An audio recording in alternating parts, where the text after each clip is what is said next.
सहनावतु सहनौ भुनक्तु सह वीर्यं करवावहै तेजस्विनावधीतमस्तु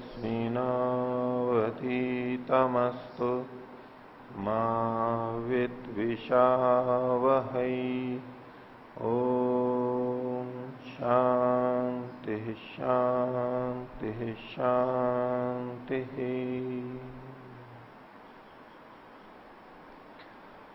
छांदोग्य उपनिषद की 13वीं कक्षा। छांदोग्य उपनिषद के द्वितीय प्रपाठक को हम देख रहे थे, जिसमें अलग अलग साम की उपासना अलग अलग तरीके से और अंत में सर्वसाम का वो व्यक्ति सब कुछ को प्राप्त कर लेता है। स्वरों के बारे में, वर्णों के बारे में, उनको भी जो ध्यान से बोलता है, अभ्यास करता है, वो भी एक साधुत्व की साम की उपासना है। और इतने से भी वो बहुत ऊंची स्थितियों को प्राप्त कर लेता है।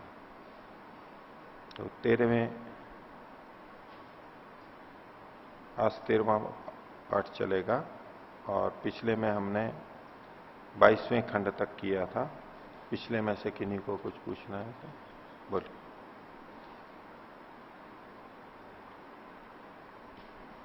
ओम।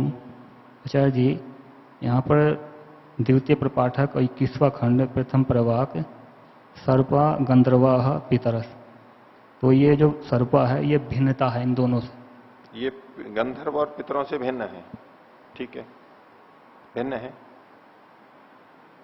ये किस प्रकार भिन्नता मानेंगे इसकी? सरीसृप तो जो सरकने वाले हैं उन प्राणियों को लिया जो सरकने वाले हैं, सरीसृप। और गंधर्व जो हैं जो भूमि के अंदर रहते हैं, पृथ्वी के अंदर रहने वाले जो जीव जंतु हैं वो हो गए।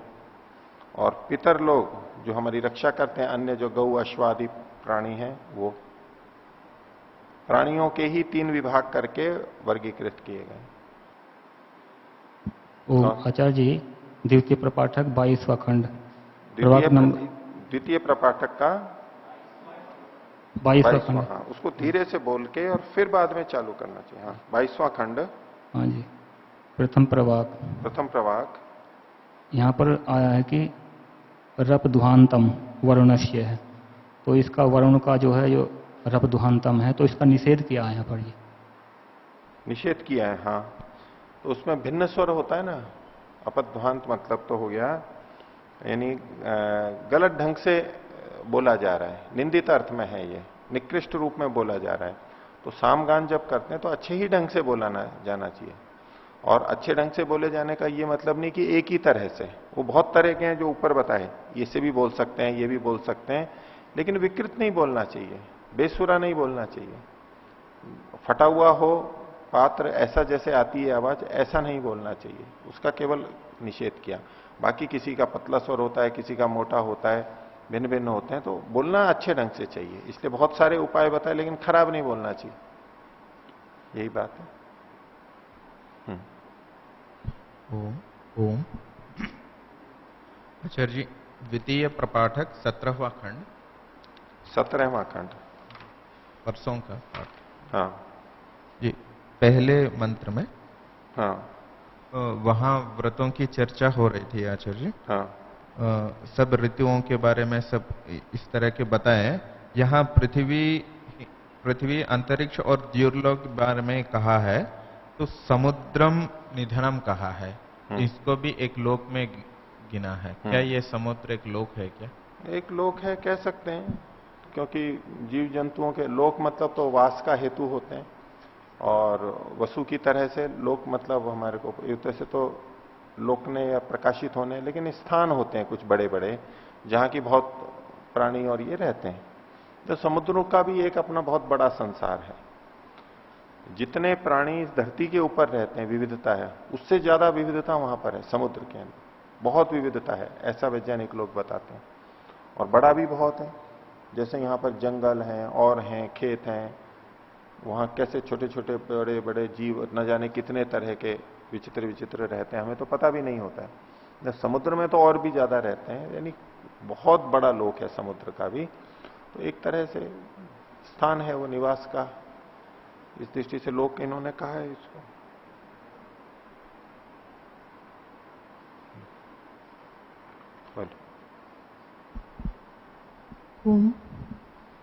अच्छा जी, ये जो अभी प्रसंग चल रहा है इसमें आपने बोला साम की उपासना यानी उद्गीत की उपासना, तो इसकी प्रायोगिक यूटिलाइजेशन क्या है? उद्गीत का साथ में जुड़ा हुआ है हिंकार आदि इस रूप में, लेकिन पूरा साम है ये, पूरे ऋचा के ऊपर गाया जाता है। ठीक है, पूरा साम है, केवल उद्गीत नहीं, उद्गीत भी है उसके अंदर, लेकिन साम का गान किया जाता है। तो इसके आप क्या कह रहे हैं व्यवहारिक उसकी, ये जो बताया जा रहा है ये तो जीवन के व्यवहार हैं हमारे, इसी में हमारे को श्रेष्ठता पानी है, कौशल प्राप्त करना है, साधुत्व को प्राप्त करना है, ये उसकी उपयोगिता है। हमारे को इसमें वृद्धि होगी, हमारी क्षमताएं बढ़ेगी, हमारे को बहुत सारी चीजें मिलेंगी, साधन हमारे बढ़ेंगे, अनुकूलता होगी और मुक्ति की तरफ जाएंगे। एक जो शाम की उपासना है बैठ करके गान करके शब्द के रूप में, उसका अपना स्थान है, उसमें भी अर्थ की भावना करते हुए हम उसी रास्ते पे चल जाते हैं, उसी तरह के संस्कार अपने पे डाल लेते हैं। उसकी जैसी श्रेष्ठता है उसको यहां भी घटा करके बताया जा रहा है इन चीजों में। ये जो बहुत सारी चीजें आई हैं ये सीधे सीधे शाम की उपासना नहीं है। जैसे प्रचलित प्रसिद्ध जो साम गान है, शाम की उपासना है, वैसा ये नहीं है, लेकिन उस जैसा है वो नहीं है ये, उसी को जू का तो नहीं बता रहे। जैसे वो श्रेष्ठ है वैसे ही इस तरह यहां भी हम कुशलता से काम करेंगे तो यहां हमारी श्रेष्ठता बचेगी। यही इसका व्यवहारिक रूप है। इनके बारे में जानेंगे, इनके बारे में उपयोग लेंगे, इनके बारे में भावना बनाएंगे और इसमें परमात्मा को साथ में जोड़ के रखेंगे। जैसे वहां परमात्मा जुड़ा हुआ रहता है, शब्दों को बोलते हुए परमात्मा स्तुत्य होता है, परमात्मा वहां देवता होता है, परमात्मा की हम स्तुति करते हैं, ऐसे ही यहां भी इनको जानते हुए, इनका उपयोग करते हुए हम परमात्मा की स्तुति करते रहे, स्तुति का भाव बनता रहे, तो ये शाम की उपासना, ये इसका व्यवहारिक रूप है। इन सब को करते हुए, इसमें श्रेष्ठता को लाते हुए हम परमात्मा को स्मरण कर सकें, परमात्मा की स्तुति कर सकें और ये भाव हमारे अंदर बनता जाए, परमात्मा को हम बहुत बड़ा स्वीकार करते जाएं, फिर उसके निर्देशों को, आदेशों को पालन करते जाएं। जैसे वहां शाम की उपासना में होता है ऐसे यहां पर भी करते जाएंगे, वहीं पहुंच जाएंगे। यही व्यवहारिकता है। और कोई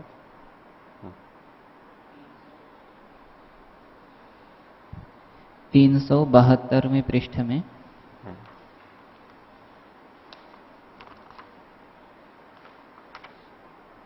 बोलिए। इसमें आया है जी, सर्वे स्वराः इंद्रस्य आत्मानः और सर्वे ऊष्माणः प्रजापतेरात्मानः और सर्वे स्पर्शाः मृत्योः आत्मानः। तो इन वर्णों के साथ में इंद्र का, प्रजापति और मृत्यु का ये कैसे समझें? इसका कोई सीधा नहीं, ये मैंने आपको इंद्र का तो बताया था कि स्वर जो होते हैं वो स्वयं राजन्ते इति स्वरा, जिस तरह से हम व्याकरण में पढ़ते हैं।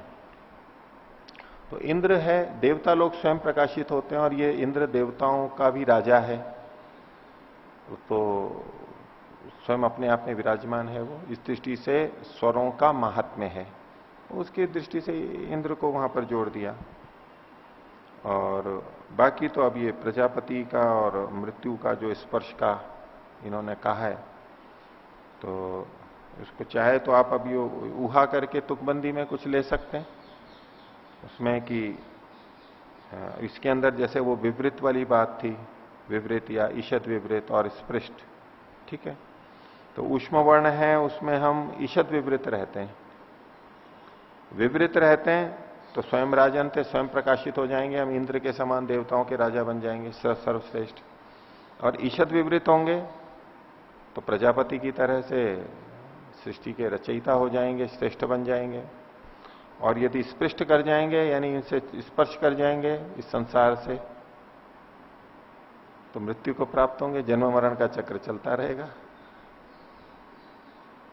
प्रजापति भी तो इस संसार में रहता है, संसार को बनाता है, लेकिन वो फिर भी अलग रहता है, उससे जुड़ नहीं जाता है, स्पर्श नहीं कर लेता है अंदर ही ओतप्रोत, लेकिन अछूता रहता है, दूर रहता है। और जो इसको छू लेता है, छू के भी वो कार्य तो सारे करता है, ये विषय भोगों में ही फंस जाता है, विषय भोगों से जुड़ा रहता है, स्पर्श कर लेता है उनका, छू लेता है, उसमें लिप्त हो जाता है, तो मृत्यु स्वरूप है ये। ठीक है, बस ये तुकबंदी, और वैसे किसी ने कुछ लिखा नहीं है इसके लिए, मेरे को मेरी जानकारी में नहीं है। श्रेष्ठता इस संसार में तो संसार को छू करके रहें या थोड़े से दूर रहें और पूरे दूर रहें, विवृत रहें पूरे। यहाँ पर शुरुआत हमारी कैसी होगी? संवृत कंठ से ही होगी। स्वरों में भी शुरुआत में छूते ही, जैसे हवाई जहाज उड़ता है ना, थोड़ा सा छुआ और बस फिर ऊपर उड़ गया,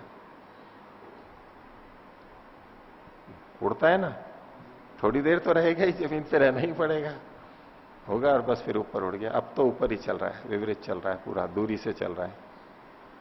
और हवाई जहाज अगर नीचे चलता रहे जमीन पे ही, तो सीधा चलता रहे तो ठीक है, ऊपर तो निर्बाध चलता है। तो बस इस संसार से आप वो विपरीत और ईशत विपरीत और स्पृष्ट कर लेते हैं, तो संसार का स्पर्श किया, मृत्यु है यानी बंधन है, फिर जन्म होगा, फिर मृत्यु, फिर जन्म, फिर मृत्यु, फिर जन्म, ये मृत्यु ही तो है। ये जो जन्म मरण है, दो तरह से कथन करते हैं हम लोग कि जन्म मरण के चक्र से छूटना है, इसको दूसरे भी कहते हैं मृत्यु के चक्र से छूटना है।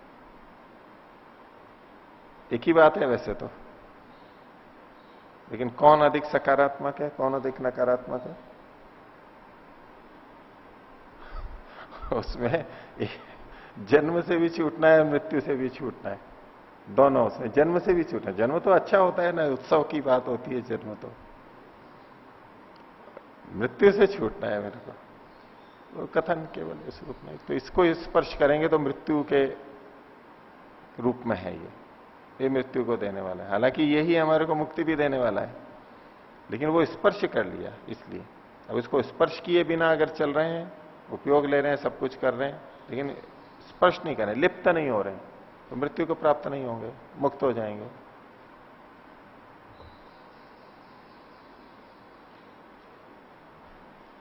आगे चले, बोलिए।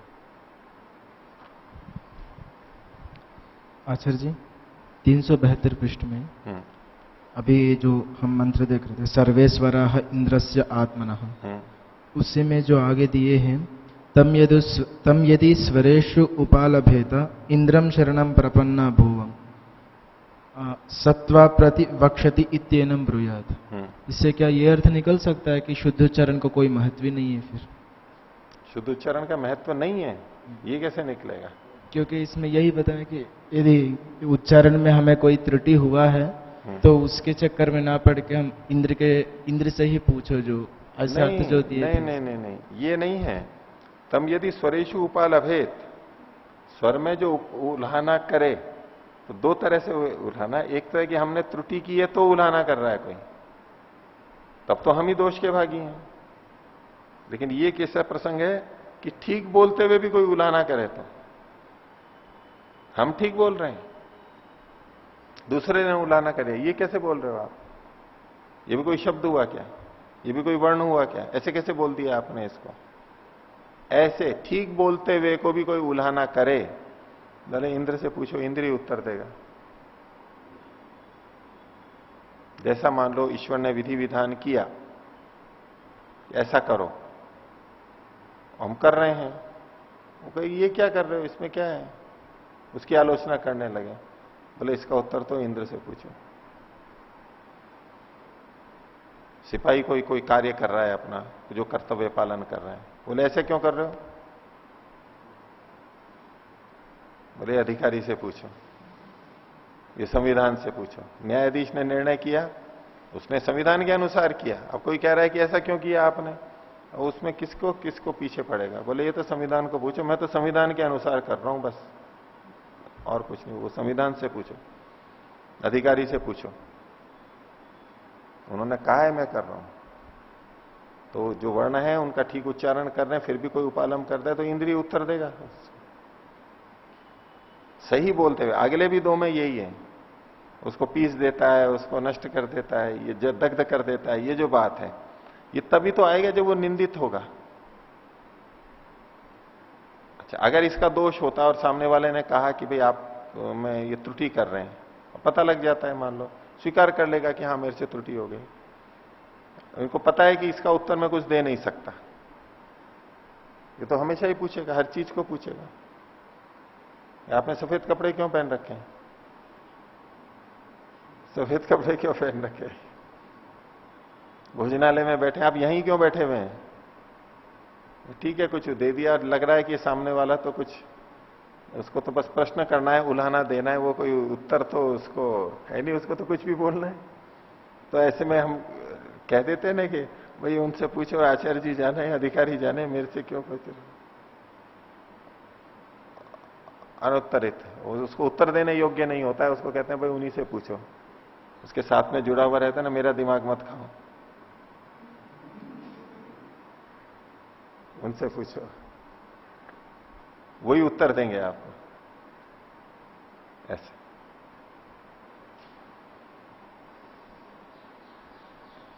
हमारे यहां भारत में गाड़ियों के जो स्टीयरिंग होते हैं चलाने के, वो दाहिनी तरफ होते हैं गाड़ी के, और कई देशों में बाईं तरफ होते हैं। अब वो पूछे बाईं तरफ क्यों होते हैं वहां पर? क्योंकि वहां सड़कों पे दाहिनी तरफ चलते हैं, हमारे यहां बाईं तरफ चलते हैं, बाएं चलिए सड़कों पे, वहां दाहिनी तरफ चलते हैं, तो उस दृष्टि से मान लो है। बोले यही क्यों रखा वहां पर? वो अशोक वाटिका न्याय की तरह से कोई यूं ही पूछता जाए कि भाई ये क्यों किया, तो क्या भाई ये तो उन्हीं से पूछो, वहां के राष्ट्रपति से पूछो, आप संविधान सभा के उनसे पूछो, मेरे से छोड़ो इसको, कुछ उस तरह से। तो आगे देखिए, द्वितीय प्रपाठक का 23वां खंड। इसमें एक अलग प्रसंग प्रारंभ कर रहे हैं, है भी आध्यात्मिक विषय, धार्मिक विषय ही है, विषय तो वही आते रहेंगे। तो कहते हैं त्रयो धर्म स्कंधा यज्ञो अध्ययनम दानम इति प्रथमः। दानम इति के बाद जो पूर्ण विराम है उसको काट दीजिए, और प्रथमः के बाद में अल्प विराम ले लीजिए। इति प्रथमः। धर्म के 3 स्कंध हैं, 3 स्कंध हैं, 3 स्तंभ हैं, 3 डालियां हैं, 3 आधार हैं, 3 आश्रय हैं धर्म के। उसमें पहला वाला कौन सा है? उस पहले वाले में भी 3 चीजें हैं, यज्ञ, अध्ययन और दान। इसको उस तरह भी प्रस्तुत हो जाता है कि यज्ञ, अध्ययन और दान ये तीनों धर्म के स्कंध हैं। ये पहला है, ये पहला है, लेकिन पहला, दूसरा, तीसरा आगे आएगा, ये 3 स्कंध हैं कुल। तो इति प्रथमः यज्ञ, अध्ययन और दान। ये गृहस्थों के लिए है, गृहस्थों को यज्ञ करना है, अध्ययन भी करना है और दान भी करना है। ये तो गृहस्थी यज्ञ भी कर लेते हैं और दान भी कर लेते हैं, बोले पढ़ाई तो पूरी हो गई हमारी, अध्ययन तो पूरा कर लिया, अब तो अध्ययन से मुक्ति मिली है, अध्ययन तो खूब कर लिया, परेशान हो जाते हैं पढ़ते पढ़ते, अब थोड़े दिन अध्ययन से दूर रहेंगे। लेकिन अध्ययन भी इसी गृहस्थियों के लिए जुड़ा हुआ है। पहला। आगे तपा एवं द्वितीय, द्वितीय जो है वो तप है, तपस्या करना, ये वानप्रस्थियों के लिए है। विभिन्न तरह की तपस्याएं करना गृहस्थ के बाद में, ये वानप्रस्थी का मुख्य कार्य है। ये दूसरा स्तंभ है। और तीसरा, ब्रह्मचारी आचार्य कुलवासी, ऐसा ब्रह्मचारी जो आचार्य के कुल में रह रहा है, आचार्य के परिवार में, आचार्य के साथ में, गुरुकुलों में, विद्यालयों में, आश्रमों में, वहां पर रह रहा है, ऐसा वो ब्रह्मचारी तृतीय है, ये तीसरा कहलाता है। और अत्यंतम आत्मानम आचार्य कुले अवसादयन। कैसे रहता है? आत्मानम अपने को आचार्य कुल में अत्यंत अवसादित करता हुआ। अवसाद कहते हैं डिप्रेशन, डिप्रेस्ड, बिल्कुल अपने को दबा करके रखता हुआ, ऐसा। तात्पर्य क्या है? नियमों के अनुकूल चलता हुआ, अपनी स्वच्छंदता स्वतंत्रता से नहीं, आचार्य के पास में वहां के नियमों में उसके अनुरूप चलता हुआ, अपनी स्वेच्छाचारिता को छोड़ते हुए रहना। और वो भी अत्यंत पूरी तरह से, जितना पूरा हो सकता है वो अंतिम स्थिति, सब पूरी तरह से, अत्यंत है ना, पूरी तरह से आचार्य के अनुरूप रहना। ये तीसरा ब्रह्मचर्य कुलवासी। और नहीं तो ये धर्म के स्कंद बताए गए हैं। अब वैसे ब्रह्मचारी है लेकिन आचार्य कुल में नहीं रहता है, ठीक है। आचार्य कुल मतलब गुरुकुल भी उसमें सम्मिलित है। आचार्य कुलम जो आजकल है वो ही नहीं, किसी भी आचार्य के कुल में, गुरुकुल में, अध्यापक के कुल में एक होता है स्वतंत्र, स्वपाठी भी होते हैं ना आजकल विश्वविद्यालय में, अपने आप पढ़ते हैं, स्वयं पाठी छात्र, प्राइवेट जो देते हैं, नियमित नहीं होते हैं। अब विद्यालय हैं, विद्यालय भी आजकल तो वो केवल शिक्षा के केंद्र हैं, बाकी तो घर पे ही आता है बच्चा। आचार्य कुल में थोड़ा ना रहता है, और कुछ घंटे जाता है वहां पढ़ता है, आ जाता है, बाकी तो जैसा घर में चलता है वैसा चलता रहता है। तो ये जो है आचार्य के कुल में रहना, ब्रह्मचारी है, अध्ययन कर रहा है, अपने आप कर रहा नहीं, आचार्य के पास रहते हुए, और वहां पर भी अत्यंत आत्मानम आचार्य कुले अवसादयन, नियमों के अनुसार चलता हुआ। ये तीसरा, ये तीनों धर्म के स्कंद है। ये प्रथम द्वितीय तृतीय ये जो नाम लिए गए इस दृष्टि से। और दूसरा इसका जो त्रयो धर्म स्कंद है, तो यज्ञ अध्ययन दान, ये जो तीन चीजें हैं ये धर्म के स्कंद है। यज्ञ अध्ययन और दान, यज्ञ अध्ययन दान, ये जो गृहस्थ में तीन है, ये तीनों धर्म के स्कंद है एक रूप में है। ये पहला। अब वैसे तो यहां पर तीन है और एक चौथी चीज भी बताई जाएगी, लेकिन चौथी चीज को धर्म का स्कंद नहीं माना गया। त्रयो धर्म स्कंद। आगे कहते हैं सर्व एते पुण्य लोका भवंती, ये सारे के सारे पुण्य लोक वाले होते हैं, यानी इनको इनमें रहते हुए, इनको करते हुए पुण्य लोकों की प्राप्ति होती है। इसमें ऐसे कर्म होते हैं जिससे कि पुण्य की प्राप्ति होती है। और पुण्य किसे कहते हैं? पुण्य किसे कहते हैं? हम सामान्यतः क्या समझते हैं पुण्य का? भाई ऐसे कार्य जिससे कि हमारा अच्छा भाग्य बनता है, कर्माशय बनता है, अच्छे कर्म जिनसे भाग्य बनता है उसको हम पुण्य कहते हैं। ऐसे पुण्य का अर्थ होता है जो पवित्र करता है। पवते पवित्रो भवति ये न तत्पुण्यम, उनादि कोश के अंदर दिया है ये। सुकृतो धर्मो वा, अच्छे कर्म और धर्म, उनको भी, धर्म मतलब अच्छे कर्म। अब हर कर्म से कर्माशय बनेगा ये कोई बात नहीं है। इसका ये भी अर्थ लिया जाता है कि भाई आचार्य के पास रह रहे हैं और वहां पर नियमों में चल रहे हैं तो इससे हमारा कर्माशय बन रहा है, पुण्य लोक बन रहा है, धर्म हो रहा है माने तो पुण्य बन रहा है। ये पुण्य कर्माशय बने ये आवश्यक नहीं है सब जगह पे। अच्छे कर्म हैं, हमारे लिए हितकर हैं, हमारी उन्नति करने वाले हैं, इतने अर्थ में वो धर्म है, हितकर है, हमें धारण करने वाला है। लेकिन कर्माशय उससे बने ही ये नहीं अनिवार्यता रहती है कि बने। और एक पुण्य धातु भी होती है, वो कर्मणि शुभ है, शुभ कर्म के अर्थ में भी पुण्य शब्द होता है। जो भी अच्छे कर्म है जो हमें पवित्र करते हैं, जो हमें अच्छा बनाते हैं, तो ये सारे पुण्य लोक होते हैं। इनमें रहते हुए, यानी गृहस्थी, वानप्रस्थी और ब्रह्मचारी, ये तीनों क्रम यहां पर अलग अलग है। पहले गृहस्थ को लिया, फिर वानप्रस्थ को, फिर ब्रह्मचारी को। वैसे देखें तो ब्रह्मचारी पहले आता है, फिर गृहस्थी और फिर वानप्रस्थी होता है। लेकिन ये तीनों में व्यक्ति अपने को पवित्र करता है, पुण्य कर्म करता है, ये सकाम कर्म होते रहते हैं उसके। तो सर्व एते पुण्य लोका भवंती। और चौथी बात कह रहे हैं ब्रह्म संस्थो अमृतत्व में थी, ये तो पुण्य लोक हो रहे हैं। और ये जो ब्रह्म में स्थित हो जाता है, ये सन्यासी के लिए कहा जा रहा है।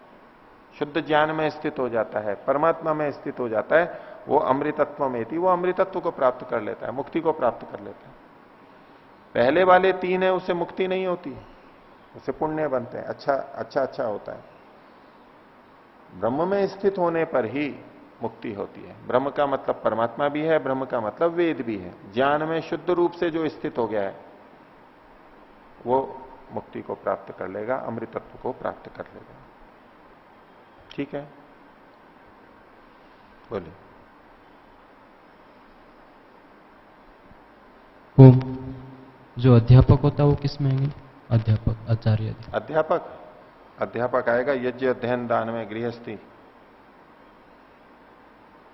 आचार्य भी उसी में आएंगे? आचार्य के लिए ही कह रहा हूं, जो आचार्य गृहस्थी होते हैं, क्योंकि अधिकांश तो गृहस्थी होते हैं। आजकल अलग रूप है, थोड़ा कम होता है, सब गृहस्थी नहीं होते, लेकिन यूं अध्यापन पाठशालाएं और ये सब जो है उसमें अधिकतर गृहस्थी ही होते हैं अध्यापक। और जो अविवाहित हैं वो ब्रह्मचर्य में ही माने जाएंगे, और उसके बाद सीधे वो सन्यास में जाते हैं। गृहस्थ में भी नहीं गए और वानप्रस्थ में नहीं गए, उनका सब कुछ ब्रह्मचर्य में ही हो जाता है और बस फिर सन्यास में चले जाते हैं। उनके लिए 2 ही आश्रम है, सबके लिए कहा गया। तो इतना कह करके अब कुछ और बातें आगे कह रहे हैं, इसको भी जोड़ के रखना है। ये केवल समाप्त नहीं हो गया है, यहां पर आगे से भी जुड़ेगा। तो एक कथा यहां पर सुनाई जा रही है, एक तरह से इस बात को, महत्व को समझाने के लिए। प्रजापति मतलब प्रजाओं का स्वामी जो परमात्मा है, उसने लोकान अभ्यतपत, प्रजापति लोकान अभ्यतपत, प्रजापति ने सब लोगों को तपाया। सब लोग मतलब पृथ्वी लोक, अंतरिक्ष लोक और द्युलोक, 3 लोग जो माने जाते हैं, उन सबको तपाया, खूब तपाया। पीछे भी तप है, तीनों आश्रमों में, चारों आश्रमों में, उस तरह भी तप हो सकता है, वहां भी घटा सकते हैं इसको, लेकिन ये परमात्मा की दृष्टि से कि तीनों लोगों को तपाया। और तपने पे क्या हुआ? तेभ्यो अभितप्तेभ्य त्रैविद्या संप्रास्रवत। वो तपाया तो तपने से उसमें से जो सार निकला वो निकला 3 विद्याओं का, ऋक यजुर साम, 3 वेद निकल गए सार के रूप में। अब वेदों में जो सारा ज्ञान है वो लोकों में जो है वही तो है सारा। सृष्टि विद्या है, जीवन है, कैसा चलना है, क्या होना है, उसी का ही तो सार है। तो इस सारे संसार को, लोगों को तपाया, तो तपाने से जैसे कि सार निकल करके आ जाता है, तो उसका सार निकल गए 3 विद्या, यानी ये 3 वेद। अब इन 3 वेदों को भी तपाया उसने। ताम अभ्यतपत तस्या अभितप्ताया एतानी अक्षराणि संप्राश्रवंत भूर्भुवः स्व इति। तीनों वेदों को भी तपाया तो उसका भी सार निकल के आ गया। वो क्या निकला? भू, भुवः और स्व, ये 3 अक्षर आ गए, 3 शब्द आ गए। महाव्याहृतियां बोलते हैं इनको। व्याहृतियां तो सारी हैं, भू, भुव, स्व, मह, जन, तपः, सत्यम, और इसमें से भी जो 3 है ये महाव्याहृतियां हैं, भू, भुव, स्व, उसका भी सार ये निकाल लिया। अब दूध को तपाते हैं, दही जमा लेते हैं, मथते हैं तो मक्खन आ जाता है उसका, तपाया उसको। और मक्खन को भी तपाया तो घी आ गया। जैसे लोगों को तपाया तो 3 वेद आ गए, और 3 वेदों को तपाया तो भू, भुव, स्व आ गए। अब इन भू, भुव, स्व को भी तपाएंगे। तो कत्तान अभ्यतपत तेभ्यो अभितप्तेभ्य ओंकार संप्राश्रवत। भू, भुव, स्व को भी तपाया तो उनमें से भी ओंकार निकल करके आ गया, उसका सार ओंकार निकल करके आ गया। कैसे? तो बोले तद्यथा शंकुना सर्वाणी पर्णानि संतृणानि, जैसे शंकु में सारे पर्ण और तृण लिप्त रहते हैं। शंकु होता है जैसे जेली वगैरह होती है ना, एक लकड़ी और लकड़ी के आगे वो तीखा होता है, लोहे का तीखा होता है ना, 2 वाला भी होता है, 4 वाला, 8 वाला भी होता है, ऐसा भाले जैसा जेली बोल देते हैं जिसको वो। तो जैसे कि पत्ते हों और पत्तों में उसको यूं गाड़ दिया जाए तो सारे पत्ते उसी में आ जाते हैं। तिनके, डालियां जो इकट्ठे रखे हैं, झुंड सा है, उसको उसमें डाला तो उसके साथ साथ आ जाता है वो पूरा का पूरा। ऐसे तो जैसे शंकु के द्वारा सारे पत्ते और तृण आदि उसमें रहते हैं, एवं ओंकारेण सर्वावाक संतृणा, ऐसे ही ओंकार के द्वारा सारी वाणी विधि भी है, उसमें युक्त है। ओंकार एव इदम सर्वम, ओंकार एव इदम सर्वम, ये सब कुछ ओंकार है, ये सब कुछ ओंकार है, ये सब कुछ ओंकार है। ओंकार वैसे शब्द है, लेकिन ओंकार वाच्य जो अर्थ है ये सब परमात्मा का ही है, ये सब परमात्मा ही है।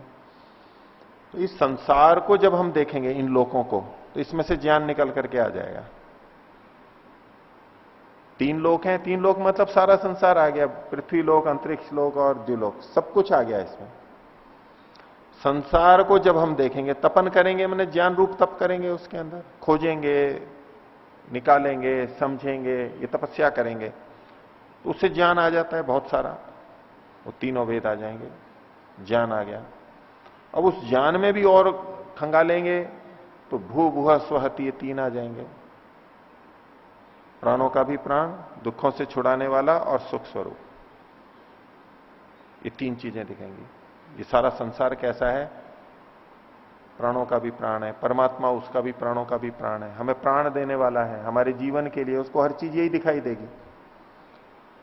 सारा संसार ढूंढ लिया, जान लिया, समझ लिया, जो ज्ञान प्राप्त हुआ लगा कि ये इस तरह से हितकारी है, ये इस तरह से हितकारी है, ये इस तरह हमारे को जीवन दे रही है, ये इस तरह से हमारे लिए उपकारी है। प्राण तत्व वहां पर दिखाई देने लगा, भू दिखाई देने लगा, जीवन चल रहा है और हम प्राण चाहते हैं, जीवन जीना चाहते हैं। तो इतना ज्ञान प्राप्त करके यदि हमें यह पता लग जाता है कि ये इस तरह हितकारी और मेरे जीवन को, हमारे जीवन को चलाने वाला है, तो ये प्राण भू निकल करके आ गया। भुआ दुखों से छुड़ाने वाला, ये जो चीजें हैं इसमें ये चीजें, ये मेरे इस कष्ट को दूर करती है, ये चीज इस कष्ट को दूर करती है, ये इस कष्ट को दूर करती है, रोग हटाती है, ये भूख हटाती है, ये प्यास हटाती है, ये सुरक्षा करती है, ये ताप हटाती है, ये शीतलता हटाती है, मेरे दुख बाधाओं को कष्ट करती है, ये सार निकल के आएगा। और स्व सुख स्वरूप है, इससे मेरा ये हित होता है, इसमें ये अच्छा लगता है, ये अनुकूलता है, ये अनुकूलता है, इससे ये अनुकूलता है। हम समस्त ज्ञान को सार रूप में देखें तो उसमें से क्या चीज निकल गया, हम क्या चीज पकड़ते हैं उसमें, यही तो पकड़ते हैं। चाहे हम पेड़ पौधे वनस्पतियों के बारे में अधिक से अधिक जाने, रसायनों के बारे में अधिक से अधिक जाने, किसी भी चीज के बारे में हम कितना भी जाने, उसके साथ में जुड़ी हुई ये बात आएगी ना कि ये हमारे लिए, जीवों के लिए क्या उपयोगी है, हमारे जीवन को चलाने में क्या उपयोगिता है इसकी। ये खोजता है ना, कोई भी वैज्ञानिक खोजेगा ही ना इस तत्व को, ये केवल ज्ञान प्राप्त करके तो नहीं रहता है। लोहा है तो लोहा कैसे, क्या करेगा, ये क्या उपयोगी हो सकता है, जीवन के साथ जोड़ेगा ही वो व्यक्ति, नहीं तो उस ज्ञान का कोई मतलब नहीं है। तो इस संसार को देखते हुए, समझते हुए, उसमें ज्ञान रूप सार निकलेगा, 3 वेद निकलेंगे, त्रैविद्या निकलेगी। और वो त्रैविद्या तक ही नहीं रुकना है, त्रैविद्या के साथ में 3 बातें आएंगी और कोई आत्मा नहीं छोड़ सकता इसको, कोई भी नहीं छोड़ेगा। वो भू भी आएगा, भूय भी आएगा और स्वह भी आएगा, ये तीनों में से कोई ना कोई रहेगा। और सारे ज्ञान को लेंगे तो उसको 3 भागों में बांट देंगे, कोई ना कोई प्रयोजन अवश्य निकलेगा वहां पर, नहीं तो कोई तात्पर्य नहीं है। फिर इस सब में घूमने, जानने, समझने का, खोजने का कोई मतलब नहीं है। अगर भू भुआ स्व नहीं निकल के आ रहा है तो व्यर्थ है। कोई भी पूछेगा, लौकिक व्यक्ति भी पूछेगा, भाई इसका फायदा क्या है। अब फायदा किस रूप में होता है, हमारा जीवन चल जाए, हमारे दुख हट जाए और हमारे को सुख की प्राप्ति हो जाए, हमारा जीवन चल सके, प्रतिकूलताएं हट सके और अनुकूलताएं आ सके, सारा सार यही तो है। और क्या चाहते हैं हम, विभिन्न खोजों का, विभिन्न साधनों का, इसके अतिरिक्त और क्या सार है, यही तो चाहते हैं हम। तो तीनों लोकों का सार जब इसको तपाएंगे तो ज्ञान रूप में आएगा, और उस ज्ञान को भी जब तपाएंगे तो भू भुआ स्व ही निकल करके आएंगे। इसको कोई पढ़े या ना पढ़े, लौकिक व्यक्ति हो, पाश्चात्य व्यक्ति हो, भौतिकवादी हो, कुछ भी हो, यही निकल के आएंगे। और जब इन 3 को देखेगा वो गंभीरता से, तो उसको कोई एक सूत्र दिखाई देगा, आपस का तालमेल, एक दूसरे से संबंध, समायोजन, अनुकूलन, ये कैसे एक दूसरे से संबद्ध बने हुए हैं, कैसे एक दूसरे का हित कर रहे हैं, बड़ी विचित्र तरीके से एक दूसरे के जीवन के साथी बने हुए हैं, एक दूसरे के दुखों को हटाने में सहायक हैं, कैसे एक दूसरे के लिए सुखकारी हैं, ये तो उसको एक चीज पकड़ में आएगी, कोई ना कोई इसका समायोजन करने वाला है, बुद्धिमान सत्ता सबको उसको देख रही है। ऐसे ही नहीं हो गया ये, तो भू भुव स्व तक पहुंचेगा और भू भुव स्व से फिर एक जगह आएगा, ओंकार पे आएगा, वो उसका सार है। परमात्मा ने, प्रजापति ने भी ऐसा ही किया, और जो प्रजाओं के पालन के लिए मनुष्य भी ऐसी तपस्या करेगा। मेरे को प्रजाओं का पालन करना है, राजा करेगा, वैज्ञानिक करेगा, और कोई भी जो भी छोटे मोटे अधिकार रखता है करता है, अपने परिवार का ही करता है, तो प्रजापति रूप धारण करेगा तो इस प्रक्रिया से गुजरना पड़ेगा। इनको जानेगा, लोगों में जो घुसेगा, जानेगा, भूभुवस्व आएगा, और अब अगर उसकी उपयुक्त स्थिति है तो वो ओंकार पे पहुंच जाएगा, एक ही सार वो निकलेगा, और वो निकलना ही है, वो निकलना ही चाहिए।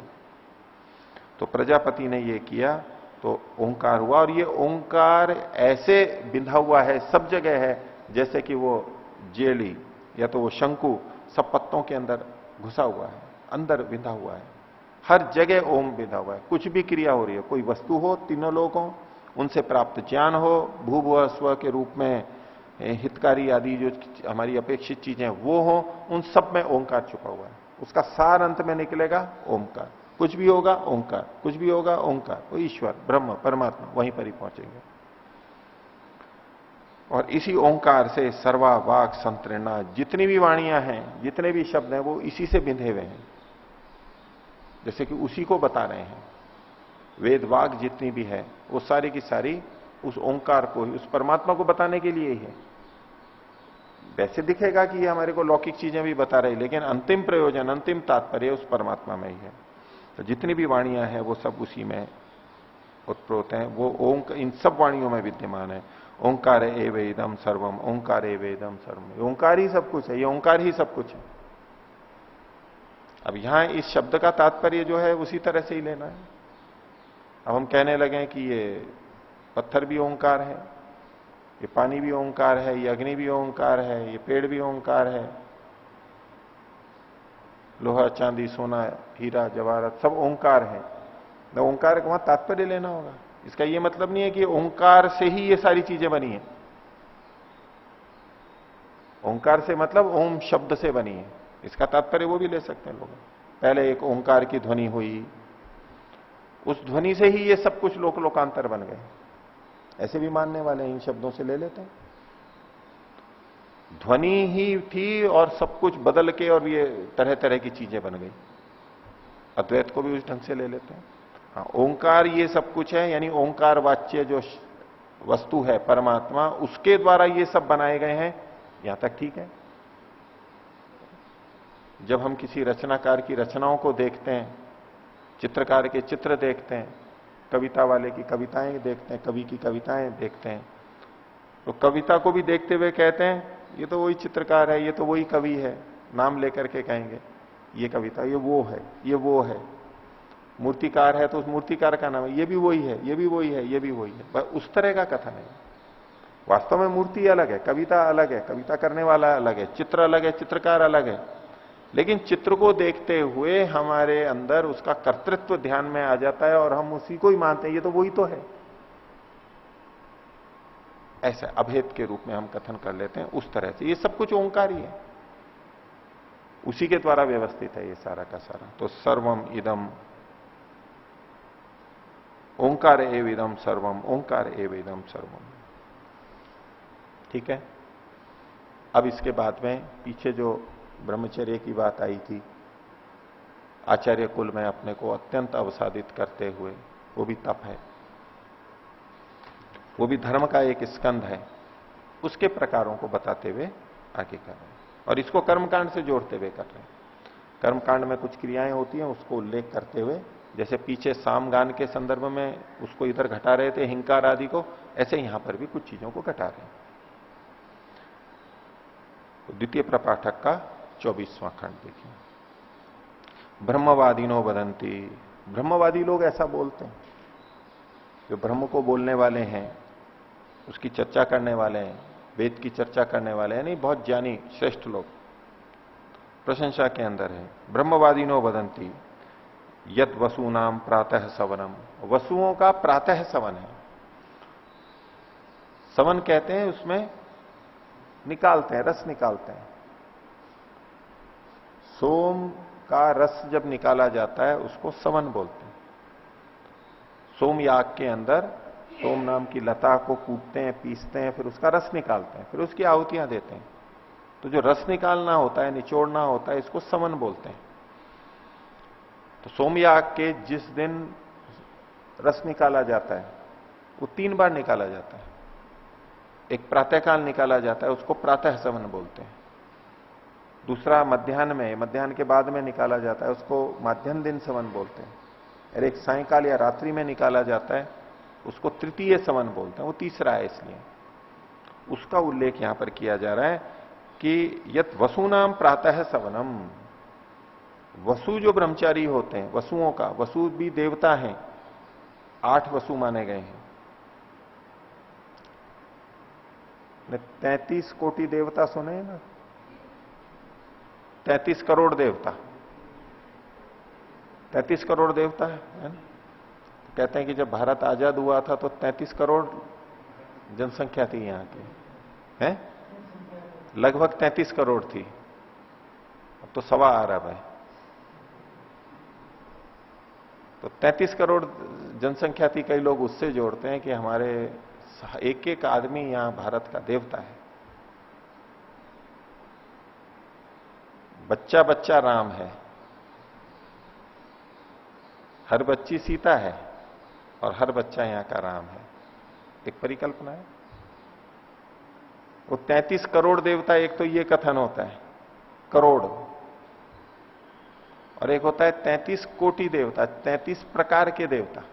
कोटि मतलब होता है ना प्रकार, करोड़ नहीं, कोटि, 33 प्रकार के देवता। उसमें 8 प्रकार के देवता, ये 8 वसु हैं। इसलिए वसु नाम बहुवचन, वसु नाम प्रातः सवनम। जो वसु हैं, और एक वसु ब्रह्मचारी भी होता है, वसु ब्रह्मचारी होता है।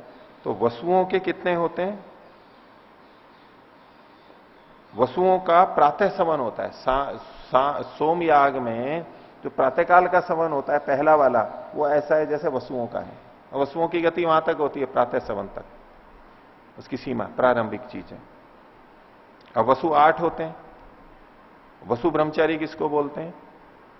जो 24 वर्ष तक अध्ययन आदि में लगा रहता है, ब्रह्मचर्य का पालन करता है, वो 24 साल तक का। 8 वसु हैं, 8 वसु हैं, और उसको 3 से गुणा कर दिया, 8 या 24 वर्ष, ठीक है। 8 वसु होते हैं ना, वसु 8 हैं। उसके अंदर अग्नि, पृथ्वी, वायु, अंतरिक्ष, आदित्य, द्यौ, चंद्रमा और नक्षत्र, ये 8 हैं। इसमें लोक और उनके देवता शुरू के तो ये हैं 6। जैसे कि अग्नि, अग्नि देवता है, और पृथ्वी लोक हो गया, पृथ्वी लोक का देवता अग्नि है। तो वसुओं में क्या है? पहले अग्नि और पृथ्वी, उसके बाद में वायु और अंतरिक्ष। वायु अंतरिक्ष लोक का देवता है, तो वायु देवता आ गया और अंतरिक्ष लोक आ गया। अब तीसरा लोक है द्युलोक, और उसका देवता है आदित्य। तो आदित्य और द्यौ, ये 6 हो गए। उसके साथ फिर एक चंद्रमा और नक्षत्र, यहां भी पीछे आया था चंद्रमा और नक्षत्र को साथ में लेते हुए। ये 8 वसु हैं, ये 8 देवता हैं, बसाने वाले हैं। तो जो 24 वर्ष तक अध्ययन आदि में अपना समय लगाता है, निर्माण में समय लगाता है, उसको वसु ब्रह्मचारी कहते हैं। फिर वो गृहस्थ में चला जाता है, वसु ब्रह्मचारी। तो वो प्रातः सवन के समान है, पहला ही सवन किया है उसने, तीनों सवन नहीं किए। वहां सोमयाग की पूर्णता कब होती है? जब तीनों सवन होते हैं, मात्र एक से नहीं होती है। लेकिन जिसने इतना किया है तो प्रातः सवन किया है उसने।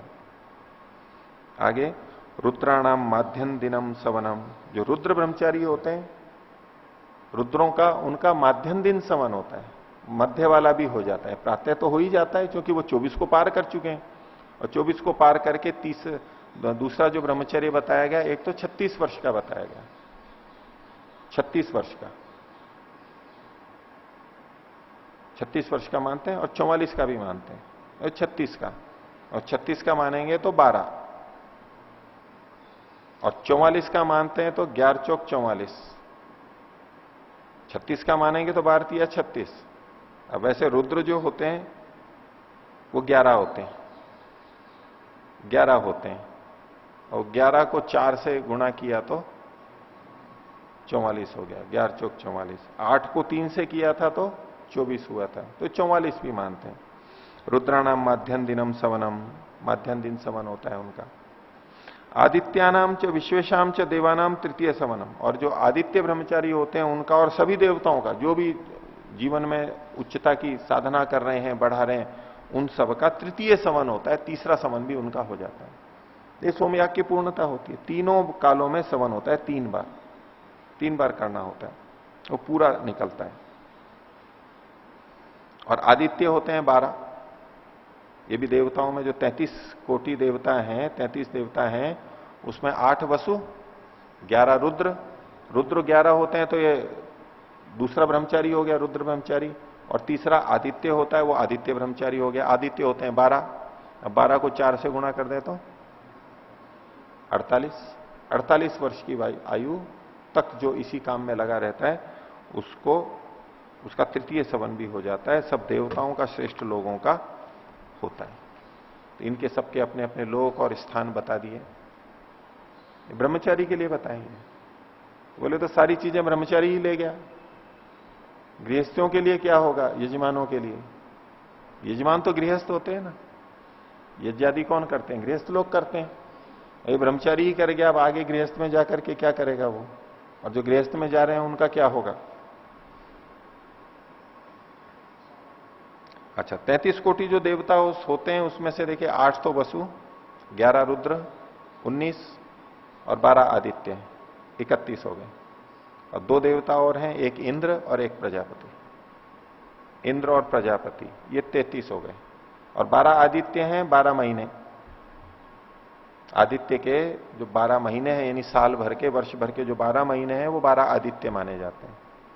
ऐसा करके इन देवताओं का विभाजन किया गया। तो आगे ये कहते हैं कि क्वतर ही यजमान से लोकायति, ये यजमान का लोक कहां है? ये कहां पहुंचेगा? ये जो समन करते हैं, सोमयाग करते हैं और तरह तरह के याग होम आदि करते हैं, इसका लोक कौन सा है? ये कहां पहुंचेगा? तो स यस्तम न विद्यात कथम कुर्यात अथ विद्वान कुर्यात, तो वह जो इसको जानता नहीं है कि यजमान का लोक क्या है, यजमान किसकी प्राप्ति करेगा, यही नहीं जानता है, तो कथम कुर्यात, वो करेगा कैसे? जिसको यही नहीं पता है कि ये कहां पहुंचाएगा ये कार्य, तो वो उसको करेगा कैसे? अर्थात लक्ष्य पता होना चाहिए, इससे क्या मिलने वाला है वो पता होना चाहिए, तब तो वो कर लेगा। न पता ही नहीं है तो वो क्या करेगा? उसको बस ऐसे ही चलता रहेगा। लक्ष्य पता होना चाहिए, इस काम से क्या लाभ मिलने वाला है, क्या प्राप्ति होने वाली है, वो हमें जानकारी होनी ही चाहिए। तो अथ विद्वान कुर्यात, इसलिए जान करके, जानता हुआ इन कार्यों को करे। यजमान बन रहा है तो जानते हुए करे कि इससे होगा क्या। ये सब जगह लौकिक व्यक्ति भी देखता है, अध्यात्म में भी ये देखना ही होता है, होगा क्या इससे, ये जानकारी आवश्यक है। तब व्यक्ति उसमें पूरी तरह करता है, नहीं तो करेगा नहीं।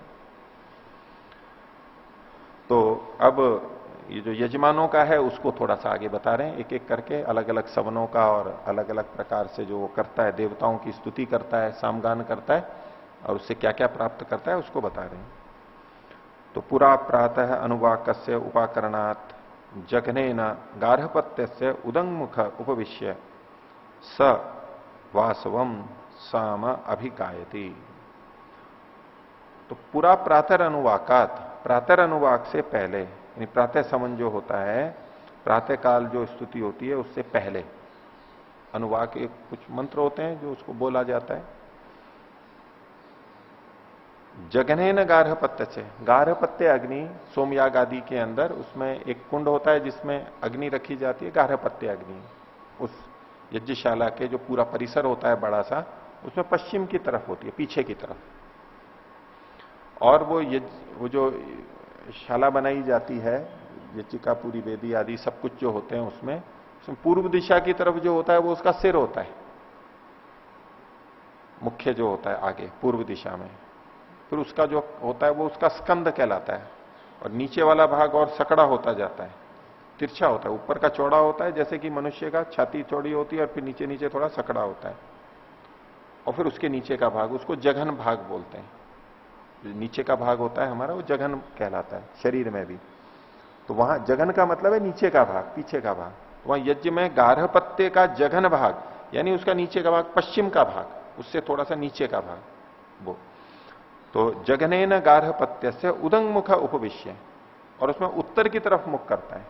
मान लीजिए सामने पूर्व दिशा है, इधर पश्चिम दिशा है, यहां बीच पश्चिम में गार्हपत्य अग्नि है, तो इसके थोड़ा सा पीछे उत्तर की तरफ मुख करके, पूर्व की तरफ मुख करके नहीं, उत्तर की तरफ मुख करके बैठा, पश्चिम में है, गार्हपत्य अग्नि के नीचे यहां बैठा है, लेकिन मुंह इस तरफ है उसका, उदंग मुख बैठ करके स वासवम सामा भी गाय थी, वो वसुदेवता वाले साम का गान करता है।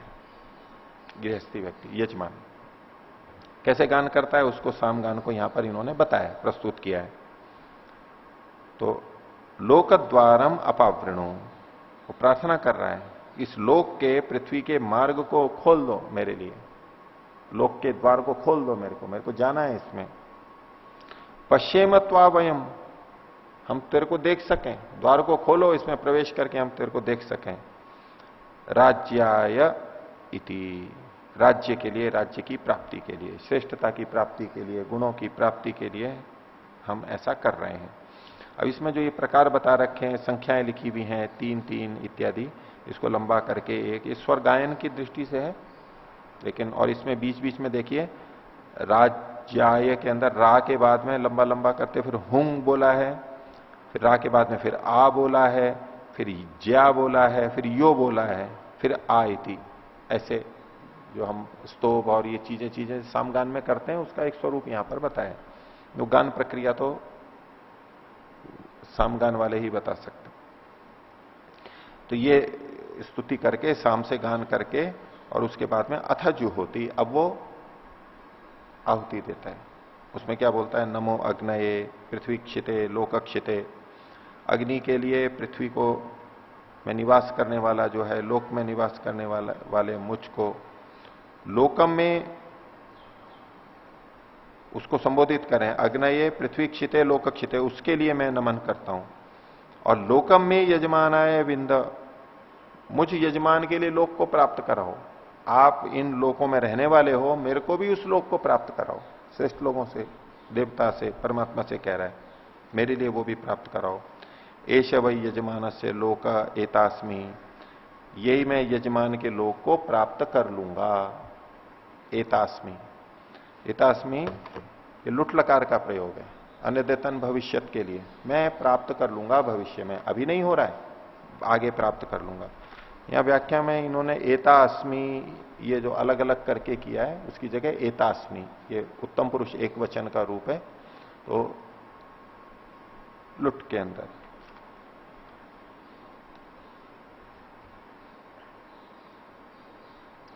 तो ये एक हुआ। आगे देखिए, अथ यजमान परस्ताद आयुष स्वाहा, अब ये यजमान आयु के परे, आयु के बाद में, मृत्यु के बाद में स्वाहा उचित ढंग से कहता हुआ प्रार्थना कर रहा है। अपजही परिघम, मेरे जितने बाधाएं हैं, अड़चने हैं, अर्गलाएं हैं, जिन्होंने रोक रखा है मेरे को, उनको हटा दो, अपजही, मेरे से दूर कर दो। इति उक्त्वा उत्तिष्ठति, ऐसा कह करके उठ खड़ा होता है, कर्मशील होता है, इन सबको मेरी बाधाएं हटा दो, मेरे को आगे बढ़ना है, एक लक्ष्य बना रखा है। तो जब ऐसा करता है तो तस्मई वसुवः प्रातः सवनम संप्रयच्छन्ति, तो वसु लोग, वसु देवता उसके लिए प्रातः समन को दे देते हैं, यानी प्रातः समन के फल को दे देते हैं। जैसे वसु ब्रह्मचारी 24 साल तक साधना करता है और उसको उसका लाभ मिलता है, ऐसे ये भी जो यज्ञ करता है, इस तरह की साधना करता है, यजमान भी गृहस्थ में रहते हुए भी, उसको भी वो फल प्राप्त होते हैं। प्रातः समन के फल के लिए यहां पर कहा गया। इसी तरह से माध्यान्ह दिन समन और तृतीय समन के लिए भी इसी क्रम से बताएंगे। उसकी सामगान करेगा, आहुति देगा, उसकी प्राप्ति होगी, उस प्रक्रिया को अब आगे देखेंगे। अभी इतना ही रखते हैं। प्रणव।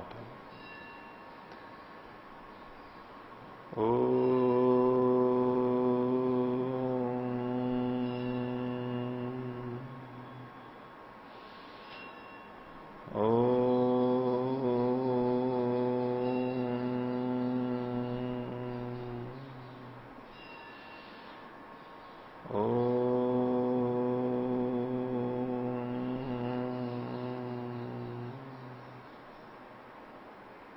को सदर अभिवादन। ओम